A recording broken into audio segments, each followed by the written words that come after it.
ஒரு melody song கேட்டுட்டு அப்படியே சாப்பிட்ணுன்னு நினைக்கிறீங்களா? மெலோடி சாங் கேட்க வேண்டியது இல்லைங்க. இதை சாப்பிட்டிங்கனாலே மெலோடி சாங் கேட்ட மாதிரி இருக்கும்.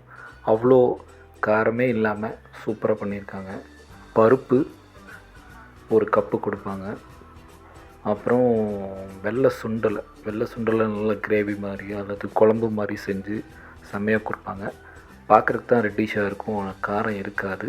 தேவைப்படுறவங்க வந்து நெய் கலந்து சாப்பிட்டா செம்ம சூப்பராக இருக்கும்.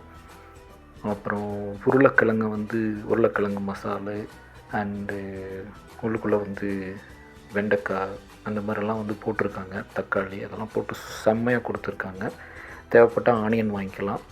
கொஞ்சம் ஒரு கப் ரைஸ் கொடுப்பாங்க, 2 சப்பாத்தி கொடுப்பாங்க. சூப்பராக இருக்கும். நீங்களும் ட்ரை பண்ணி பாருங்கள். ஒரு பீஸ்ஃபுல்லான ஒரு ஃபுட்டு வந்து செம்மையாக இருக்குது. அதாவது எப்படி சொல்கிறதுனா, மீடியமாக சாப்பிட்டு ஜாபுக்கு போகிறவங்க அல்லது ஏதோ ஒரு முக்கியமான ஒரு விஷயத்துக்கு போகிறவங்களுக்கு காரம் இல்லாமல் சாப்பிட்டு போனால் கண்டிப்பாக பாசிட்டிவாக நடக்கும்.